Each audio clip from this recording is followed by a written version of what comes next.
चलिए बच्चों, चलिए प्रश्न को पढ़ते हैं। इसमें लिखा है, एच ऊंचाई के एक जार को जो है बच्चों म्यू अपवर्तनांक के एक पारदर्शी द्रव से भरा गया है। तो जार के केंद्र में इसकी पैंदी पर एक बिंदु बनाया जा गया है। उस डिस्क का न्यूनतम व्यास ज्ञात कीजिए जिसे जार के केंद्र के इधर उधर शीर्ष पृष्ठ पर सममितता रखने पर बिंदु अदृश्य हो जाए। तो बच्चों, जैसा कि इस प्रश्न में, इस चित्र में भी दिखाया गया बच्चों, ये हमारा डिस्क का बच्चों व्यास है, न्यूनतम व्यास। तो बच्चों ये बिंदु जो है इस डिस्क को रख देने पर बच्चों और कहीं से बच्चों दिखाई नहीं देगा।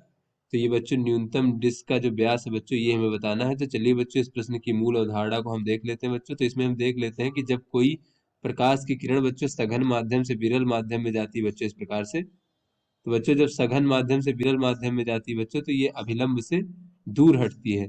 तो ऐसे में बच्चों ये हमारा सघन माध्यम है और ये हमारा विरल माध्यम है। तो बच्चों अगर हम ये आपतन कोण का मान बढ़ाते जाएं बच्चों, तो बच्चों अपवर्तन कोण ये मान बढ़ता जाएगा। तो बच्चों एक ऐसे आपतन कोण के लिए बच्चों, जब जो है बच्चों ये अपवर्तन कोण इस प्रकार से बच्चों 90 डिग्री हो जाए, तो बच्चों उस आपतन कोण को जो है हम क्रांतिक कोण कहते हैं और इसे हम आईसी से प्रदर्शित करते हैं बच्चों, इस प्रकार से, सघन और विरल।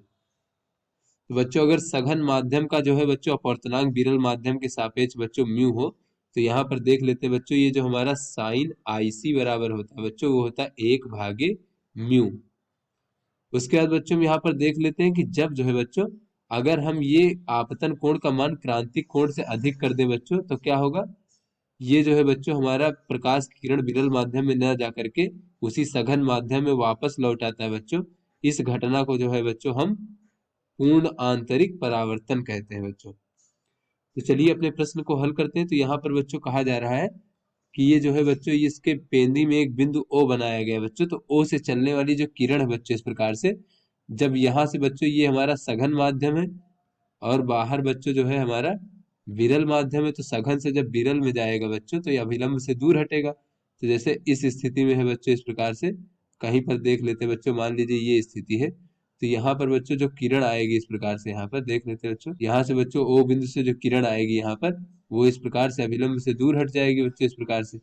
किंतु बच्चों एक समय जैसे जैसे हम इधर दूर बढ़ते जाएंगे बच्चों, तो एक समय ऐसा आएगा, जैसे कि इस बिंदु पर मान लेते हैं बच्चों, कि इस बिंदु पर जो है बच्चों हमारा जो अपवर्तन कोण होगा बच्चों, वो इस प्रकार से बच्चों हो जाएगा, 90 डिग्री हो जाएगा बच्चों, अभिलंब से 90 डिग्री।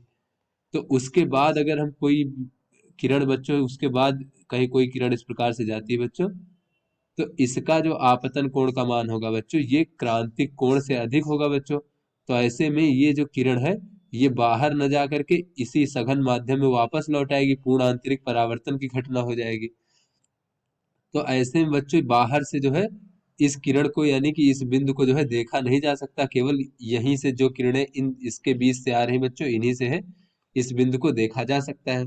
तो ऐसे में बच्चों जब वह न्यूनतम जहां से बच्चों देखा जा सकता है, तो उसके लिए ये जो कोण है बच्चों हमारा, देख लेते हैं बच्चों, ये जो कोण होगा हमारा, ये हमारा बच्चों अभिलंब हो गया, इस प्रकार से।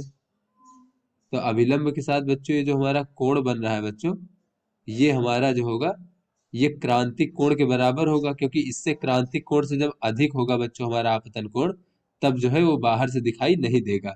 तो हमें बच्चों न्यूनतम डिस्क का व्यास बताना है, जिसके लिए बच्चों अगर रख दे ऊपर से तो दिखाई ना दे। तो बच्चों इसके भीतर से जहां से वो किरणें बाहर निकल सकती है, तो उनको ढकने के लिए हम डिस्क रख रहे हैं। तो बच्चों ये आईसी, जहां पर आपतन कोण आईसी बन रहा है बच्चों, उससे कम आपतन कोण वालों के लिए बच्चों ये हम डिस्क रखेंगे। तो ऐसे में बच्चों ये जो अधिक, इस प्रकार से बच्चों जो एकदम किनारे का बच्चों जो हमारी किरण होगा, उसके लिए ये आपतन कोण का मान क्रांतिक कोण के बराबर होना चाहिए बच्चों। तो ऐसे में बच्चों अगर हम देखें, तो ये एकांतर कोण है, तो ये भी बच्चों हमारा कोण क्या होगा, ये आईसी के बराबर होगा, इस प्रकार से। तो ऐसे में बच्चों ये त्रिभुज, ये हमारा बच्चों 90 डिग्री है। तो इस समकोण त्रिभुज में अगर हम देखें बच्चों, और अगर हम tan आईसी बराबर देखें बच्चों, तो क्या हो जाएगा, लंब बटे आधार। तो बच्चों लंब क्या है, लंब बच्चों ये हमारा d/2 है बच्चों, व्यास का आधा। और बच्चों आधार कितना है, आधार जो है बच्चों इस टैंक की ऊंचाई के बराबर है, जो कि बच्चों h है। तो यहाँ से d/2 बराबर देखें, तो ये हो जाएगा h tan आईसी। और बच्चों यहाँ से d बराबर देखें, तो ये हो जाएगा 2h tan आईसी। और बच्चों ये क्रांतिक कोण के लिए हमें पता है कि साइन आईसी बराबर होता है बच्चों 1/म्यू, जो कि बच्चों ये हमारा अपवर्तनांक है विरल माध्यम के सापेक्ष। तो बच्चों साइन आईसी को देख लेते हैं, क्या कह सकते हैं बच्चों। तो डी बराबर हो जाएगा 2h tan आईसी। तो बच्चों ये tan आईसी को हम कह सकते हैं कि साइन आईसी भागे कास आईसी।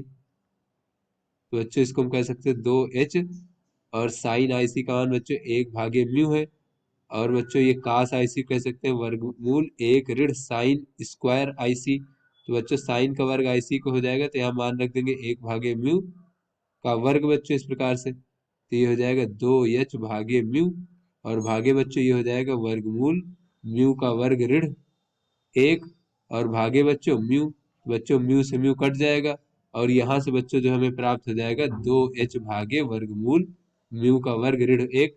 इसलिए बच्चों ये जो डिस्क का न्यूनतम व्यास है बच्चों, ये डी का मान हमें प्राप्त हो जाएगा इस प्रकार, 2h भागे वर्गमूल म्यू का वर्ग ऋण 1। तो आशा करते हैं बच्चों ये आपको समझ में आ गया होगा। धन्यवाद।